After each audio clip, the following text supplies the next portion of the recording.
पाकिस्तान ने बेवकूफी का उदाहरण दिया। अफगानिस्तान ने दिया पाकिस्तान को झटका। इमरान खान का कटा उल्लू।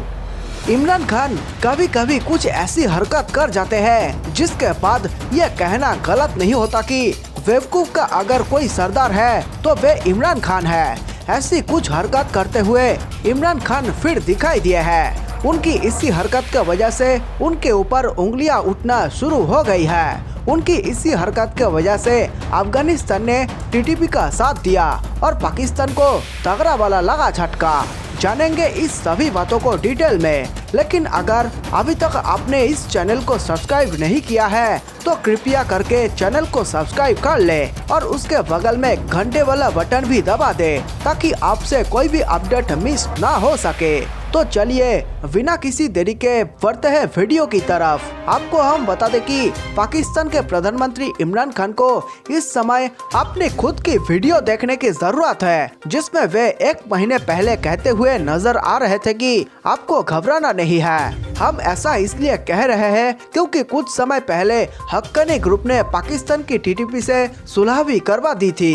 इस बात से पाकिस्तान खुश भी था और फिर 1 महीने बाद खबर ये निकल कर आई टीटीपी के तरफ से कि उसने ये कह दिया कि हम सीज फायर के खिलाफ है। सीज फायर से हमें कोई फायदा नहीं हो रहा है। आपको हम बता दें, पाकिस्तान और टीटीपी का जैसे ही ये समझौता टूटा उसके बाद पाकिस्तान को आ गया गुस्सा। ये जो जगह कुनर है यहाँ पर टीटीपी का पूरा घर माना जाता है। आपको बता दें कि पाकिस्तान ने प्लानिंग बताई क्योंकि टीटीपी उसको आंखें दिखा रहा था, इसलिए अब पाकिस्तान टीटीपी का पूरा घर ही उड़ाने आ रहा था। यहाँ पर पाकिस्तान ने बहुत बड़ी गलती कर दी। उसकी सबसे बड़ी गलती ये थी कि उसने इसके लिए 2 मिसाइल का इस्तेमाल कर लिया और उससे भी बड़ी गलती थी कि उसने चीन की मिसाइल का इस्तेमाल कर लिया। उसके बाद फिर क्या था, मिसाइल अपनी जगह के लिए पाकिस्तान से चली तो गई लेकिन वहाँ पर सही जगह पर जाकर गिरी नहीं। ऐसे में क्या हुआ कि पाकिस्तान को लग गया तगड़ा वाला झटका। पाकिस्तान ने जैसा सोचा था और जैसा निशाना लगाया था उसका काम यहाँ पर पूरा का पूरा खराब हो गया। आपको हम बता दें कि इसी को देखते हुए टीटीपी ने अपनी तरफ से यह कसम खा ली कि इसका बदला तो टीटीपी लेकर रहेगा। और पाकिस्तान के लिए एक बुरी खबर ये भी है कि आपकी टीटीपी को साथ मिल रहा है अफगानिस्तान के तालिबान का। इससे पाकिस्तान और भी ज्यादा कमजोर हो गया है और मजबूत हो गया है टीटीपी। पाकिस्तान की यह गलती इतनी भारी पड़ गई उसको। उसने भरोसा किया था चीन के उन हथियारों पर जो किसी भी काम का ना निकल सका। अगर पाकिस्तान के साथ कुछ बुरा होता है तो इसमें कोई नई बात नहीं होने वाली है क्योंकि टीटीपी हाथ धोकर पाकिस्तान के पीछे पड़ चुका है। आपको हम बता दें कि रूसी रक्षा मंत्री आ रही है भारत और इसको लेकर रूस के कान खड़े हो गए। रूस राफेल वाली गलती दोहराना नहीं चाहता है। जैसा कि आपको पता होगा, अभी रूस के राष्ट्रपति पुतिन भारत आए हुए थे। उसमें पुतिन ने भारत को S-500 ऑफर किया था, जिसमें भारत ने अपनी तरफ से कोई इच्छा जाहिर नहीं की थी कि उसे ये S-500 चाहिए। आपको हम बता दें कि अब भारत आ रही है फ्रांस के डिफेंस मिनिस्टर। आपकी जानकारी के लिए हम ये भी बताते चले कि फ्रांस से भारत की जो राफेल वाली डील हुई थी वे हुई थी 2016 में और 2017 में पार्ले बनी थी फ्रांस की रक्षा मंत्री। और इनके रक्षा मंत्री बनते ही भारत और फ्रांस का रिश्ता काफी मजबूत होने लगा था।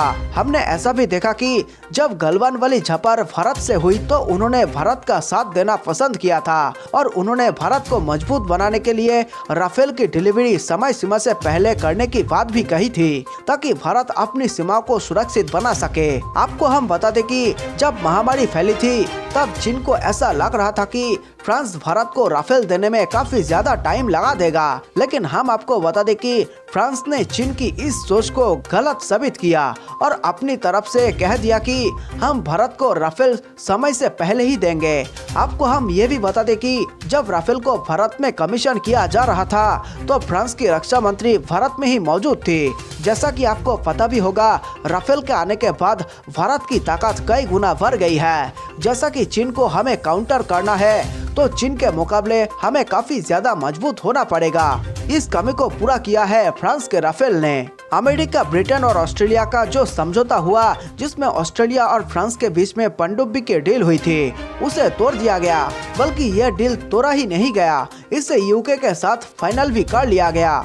ऑस्ट्रेलिया की इस हरकत से फ्रांस को बहुत ज्यादा गुस्सा आया। इस पर फ्रांस ने कई तरीके का बयान भी दिया था, जिसमें उसने कहा था कि दोस्तों लोग ऐसा नहीं करते हैं जैसा अमेरिका ने किया। लेकिन आपको हम बताते चले कि इस डील से जो सबसे ज्यादा फायदा पहुंच रहा है वे किसी और को नहीं बल्कि हमारे भारत को पहुंच रहा है। यह डील ऑस्ट्रेलिया और यूके के बीच हुई, जिसमें हॉट न्यूक्लियर सबमरीन ऑस्ट्रेलिया को मिलेगी। बहुत लोगों के मन में सवाल उठ रहा होगा कि इसमें भारत को कैसे फायदा होने वाला है, तो हम आपको बताते चले कि इसमें भारत को ऐसे फायदा होगा। ऑस्ट्रेलिया जो है चीन विरोधी है। दक्षिण सागर में आकर चीन के खिलाफ ऑस्ट्रेलिया तैयार है, तो इससे कहीं ना कहीं तो भारत को फायदा होने ही वाला है। आपको हम बताते चले कि फ्रांस भारत के साथ अपने संबंधों को एक नई ऊंचाई पर लेकर जाना चाहता है और भारत के साथ आगे भी कई व्यापार करना चाहता है, और साथ ही साथ फ्रांस अमेरिका को एक बड़ा झटका भी देना चाहता है। आपको बता दें कि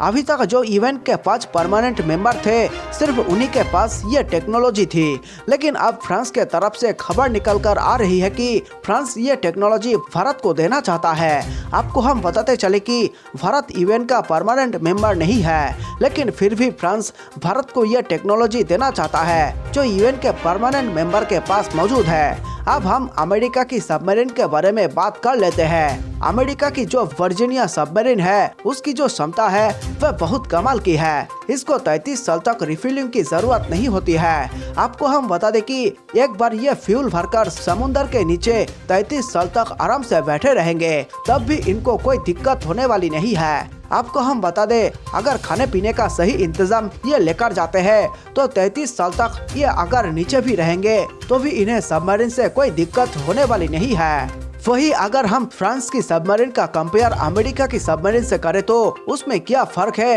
ये अब हम आपको बताएंगे। सिर्फ दोनों सबमरीन में फर्क इतना है, एक 30 साल तक पानी के अंदर रह सकती है तो एक 10 साल तक पानी के अंदर रह सकती है। ये 10 साल तक पानी के अंदर रह सकती है बिना रिफिलिंग के।